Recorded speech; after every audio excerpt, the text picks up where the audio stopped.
This is Martia Nelson in Innis, County Clare, Ireland for SylviaGlobal.com. I've had a remarkable conversation with Niamh Gallagher, co-founder of Women for Election. It's an organization out of Dublin, right? Mm-hmm. And I want to continue our conversation. This is part two.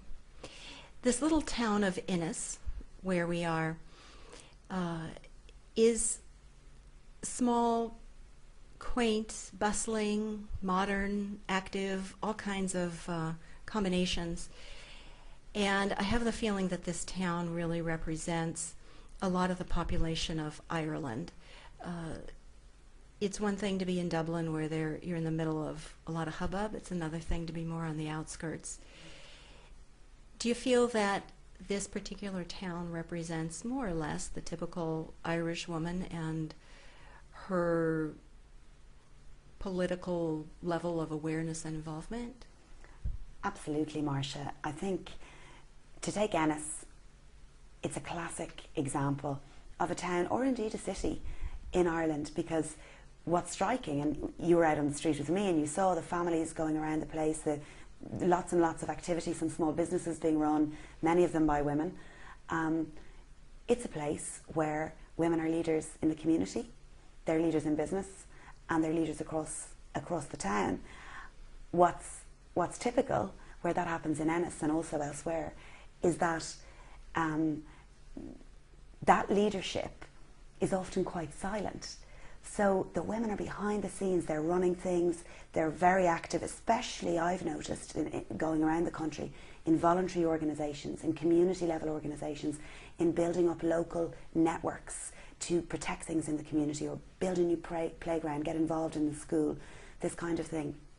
But they don't shout about it so much, and they certainly don't see the link between the leadership that they're demonstrating at that local and community level, or indeed within business, as leadership that could be used politically. So are you saying that women are automatically, in the course of their lives, being involved with skills that would apply directly to politics, but they're not mentally making that leap? They see themselves as doing the normal things, school activities, community activities, organizing at that level, but that somehow can equate to their skills to be in politics? Well, absolutely. I mean, I think that they're kind of the unsung heroes locally, and they're not recognising that the skills that they're using, which are leading local groups, getting groups of people together around an issue, mobilising them, often running large families at the same time as running businesses and being active in the community. All of the skills that you have in those kind of things, time management, budgeting, planning, motivating, mobilising, organising, all of those things are the very skills that you need to become active in political life. And one of the things that we're doing as Women for Election through our Inspire programme is working with women through our confidence module to identify the set of skills that they already have through the activities that they do in the day-to-day, and showing them, and working with them, I suppose, to identify how those skills are very, very, very adaptable and transferable into politics, and how politics would be the better for them. So let's talk a moment about Inspire.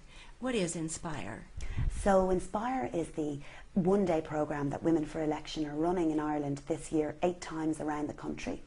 So it's responding to the demand of women that we met around Ireland who are interested in politics but need some support to make the leap into a deeper activism. So Inspire is working on the kind of skills that those women might need to make that leap. It's focused on developing their skills in campaigns, confidence and communications. When women come to Inspire, do they come thinking, gee, maybe I want to be in politics? Is that what brings them here? It's a real mix, Marcia, a real mix. So many women come who are active in politics at a local level. So they might be working in a constituency office. They might have done some canvassing around a local election. They might just be interested in the local issues, but they've never seen themselves as the candidate, but they want to know more. They want to understand a little bit more. Others come because they're leaders in another space, whether it's a trade union, a business network, a community group, and they've been told by others that they would be good in politics, and they're not quite there yet in responding to that call, but they want to learn more. And of course some come saying, yes, I'd like to be a candidate at the next election. But what's very striking on the day of Inspire, by the end of the day, is that yes, we get a number of women, and we had an amazing experience in Galway recently where 30 women in the room, and at the end of the day 3 of them rose their hand at the end of the day and said, I came here this morning not really sure what to expect and not sure where I fitted in, but now I know that I am going to put myself forward at the next election, that this is a duty that I have and something that I really want to do. And that's the ultimate for us. I mean, that's really our aim. But the other piece... So just a moment, let's let that sink in, because that's pretty significant. I think you're saying that from that one-day experience at Inspire, they were able to really see themselves, maybe for the first time with clarity, I belong in politics, I can do this, this is a place where my heart wants to take me. Yes, exactly. And not just, this is the place my heart wants to take me, and now I'm ready to admit it in public. So it's not just something that I'm thinking about sometimes and then thinking, oh no, don't be so silly, I couldn't do that, I'm so busy, otherwise I wouldn't manage, and how could it possibly be me? But actually standing up and saying, I can do it. And part of that process is being in a room with 30 other women who are starting to make that decision as well, and realising those women aren't so different to me or to you, and seeing that if they can do it, well, maybe I can do it. So there's a really powerful collective energy in the room at Inspire, where the women, and they're from across parties in Ireland, it's all of the political parties send women on this programme, as well as women of no party who come of their own volition. So this isn't a partisan thing. This is something where the women are coming together to say, we need to do this to solve this problem that's bigger than any of us on our own.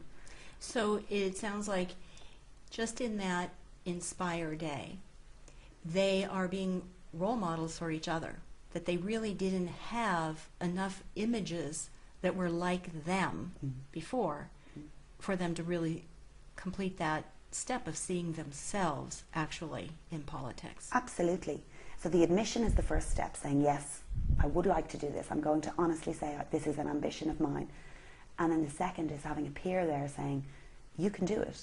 And I'm a bit like you and I'm going to do it. So there's a pressure element there too. And the other piece that's interesting about Inspire is that a number of women have come on Inspire, and at the end of the day, again in the piece where they have an opportunity to say what they got from the day, have said, you know, at the end of today, what I've learned is that I'm not the candidate. I'm not going to be a candidate. It's not my skill set, but I see where I fit in this bigger picture, and I would like to be a campaign manager for another woman, or I would like to support this woman here beside me because I recognise her leadership skills, and I see my organisational skills, my mobilisation skills in supporting her. So it also works with women to demystify what is involved in a campaign, who are the main players, and where can these women fit across an entire campaign. And what does it do in you, for you personally, when you see these transformations take place? Because you work hard for this. I know you do. You must have a lot of motivation. Yeah. What is that? Well, at each Inspire Day so far, that moment at the end of the day where people talk about how they found the day, I'm covered in goosebumps. I can't believe that these women are making that leap in front of me, and that our organisation, Women for Election, has helped them to make that transition. I just feel so empowered and so motivated by it. But also, I suppose, the reason that Michelle and I set up Women for Election is that we couldn't watch anymore our country be represented by 85% men, when we as women are 50% of the population, 50% of the talent. We didn't feel that it made sense. And we just really, really wanted to be part of solving that problem in a really practical way.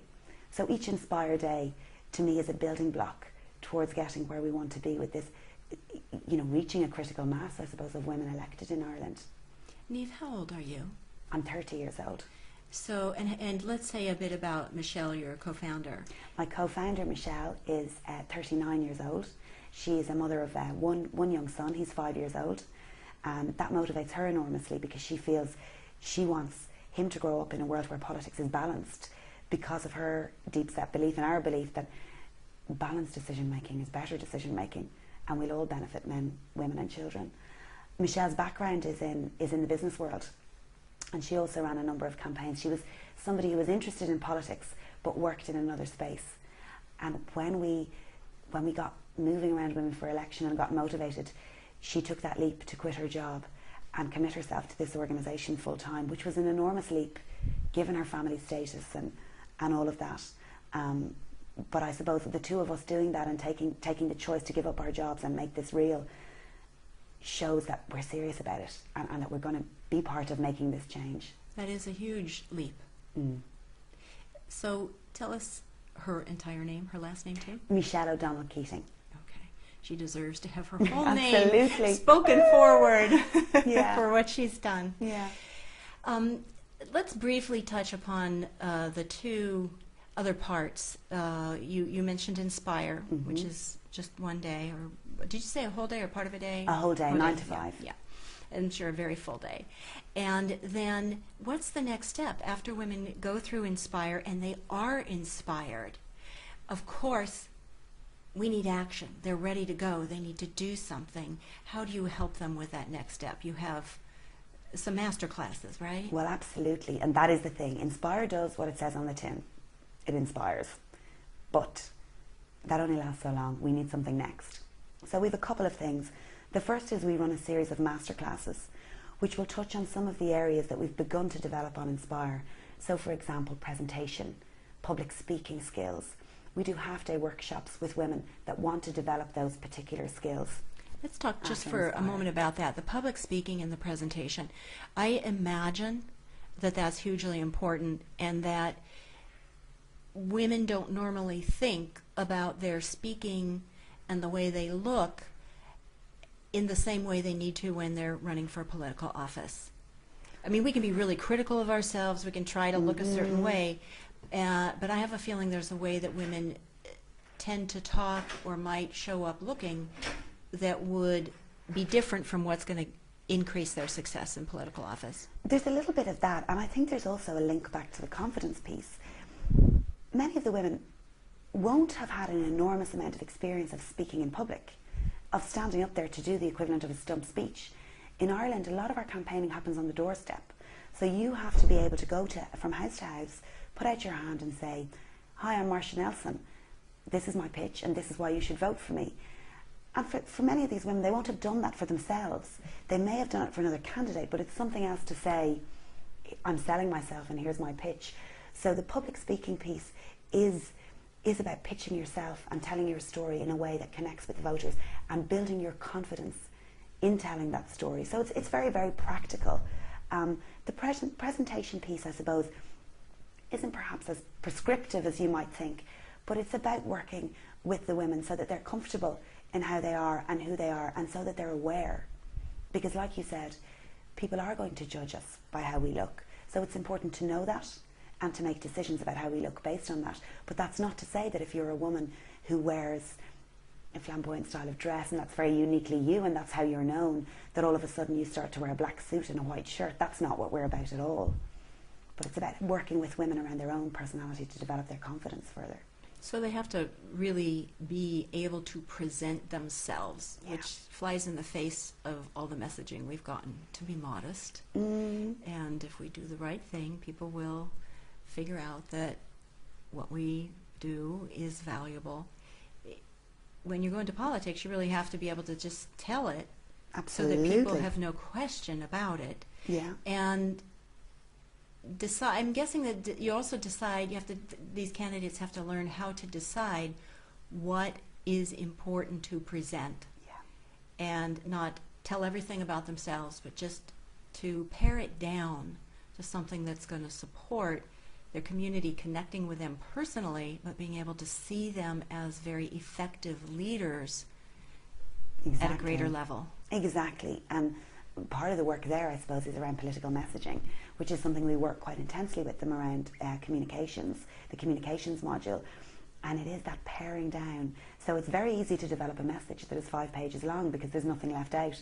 Whereas when you try to get your message down to 3 key words that describe you and why the voters in your area should elect you, above anybody else, that's much, much harder, and that takes a lot of work. And again, your presentation has to feed back how you look, how you act, how you behave, the clubs you're in, all has to feed back into those 3 words. You're constantly reiterating that message in everything you do. So then after the master classes? So the master classes are small, as I said, half-day options for women to engage in. And then we have our next big program, the Equip program.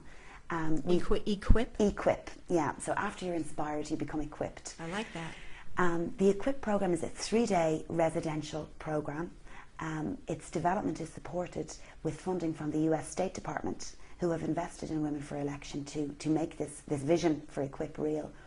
And it's a very deep program, working again on the campaigns, confidence and communications, but at a much greater level, and also bringing in some additional modules such as fundraising, which become important when somebody has actually decided, yes, I am going to run and I am developing my strategy.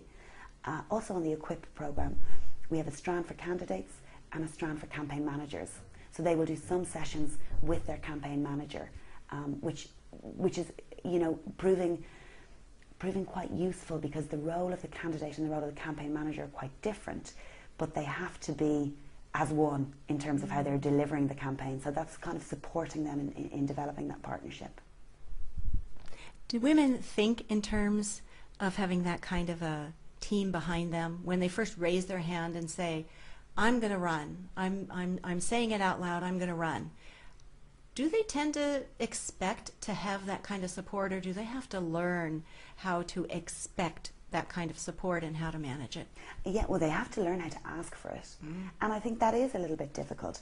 Many of the women we've spoke to would be running, as I said, large community-based organisations. They have no problem asking for support, and indeed for money, for those organisations. But you ask them to ask for support for them as an individual, or for money for them as an individual, and that's a very, very different piece. Some of the best campaigns at local level are won with just a campaign manager, an election agent and a volunteer manager. If you can get 3 people around you that are working just for you and exclusively for you and getting you elected, you can do it. So this is not about having 500 people on your team working in an enormous office. This is about getting your message really clear, getting your team really tight, doing your research so you know how many votes that you need and where you can get those votes, and then executing it. And once women see that kind of bite-sized nature of it, they can visualise how it's going to happen. How did you learn all this? I learned this through developing Inspire, although I did start my career working for a political party in Ireland as a researcher. And in that process I learned quite a lot about how politics works. And I was very young, and I wasn't party aligned, I was just a staff member, and I found it all fascinating. But what I found most fascinating of all was that nobody knew how this was done officially. So there were people that knew, and you went to them to ask, how do I run my campaign, or how do I develop my fundraising? But it wasn't written down and it wasn't taught. It was kind of a secret. And then I went to the UK. I worked for a number of years in London, and friends of mine worked for political parties there. And there it was more structured. If you're going to get elected, these are the steps that you need to take. These are the people you need to engage. This is how you build your team. So I started to realise that we were missing a trick a little bit in Ireland. So I learned a little in England what was done, and then in the research process for Inspire, myself and Michelle engaged the top campaign people in Ireland across the parties and sat down with them for hours on end looking at, okay, what do we need to teach women? They were very giving, because it's universally recognised that this is a problem that needs to be solved, and each of the parties did want to make their contribution to solving it. And what was interesting about those meetings was that generally what each of the parties told us was more or less similar. So what they're doing is very similar, but still it's not shared. So we're breaking that down, and I have learned an enormous amount in the process. What is your connection to Yale? You did something at Yale. Indeed, and that's where I should have mentioned I also learned a whole lot at Yale. I participated last year in 2011 on the Women's Campaign School at Yale, which is a 1-week non-partisan program for women who want to run for office. This year, in fact, Michelle did the program there in 2012, so we've both been to Yale. They work you very hard in building your campaign, developing your team, doing your fundraising, doing your research, and getting elected. And I learned a huge amount about both strategy and tactics at Yale. Your eyes light up when you talk about this. It sounds like you love that. Well, just to wrap up, I would like to know if there are women listening and watching who are feeling an awakening when they hear you tell these stories, and they are feeling like, well, maybe I could be in politics. There's some part of them that would love to get out there and make a difference through politics. What would be your advice to them? Well, my advice to them, first of all, would be just to do it. Don't sit there and think about it anymore. Decide what your next step is. We call it your next first step, or your first next step, because the first step is always easy. Your first step isn't becoming president. Your first step is maybe finding a little bit more about party politics at a local level. So, for example, at the end of the Inspire Day, we ask the women in the room to make 3 commitments to themselves. What they're going to do tomorrow, what they're going to do in a month's time, and what they're going to do in 6 months' time. So usually what they're going to do tomorrow is sit down and do some research into the local political parties, if they're not a member of a party already, and see where they would be interested in getting involved. For others, they're going to go and meet their local public representative and just find out a little bit more about their job. Then in 6 months' time, it might be becoming a full member of that party and starting to do some work locally for a candidate. And in 6 months' time, you might well be a lead campaigner on a campaign for somebody, or you might have found a particular niche for yourself. So I would say to women thinking about it, take one small step.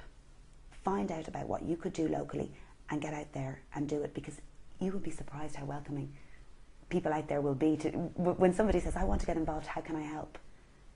There are 100 things you can do. It sounds like the first thing is say yes. Yes, and start, exactly. And start moving forward. Yes. Do something.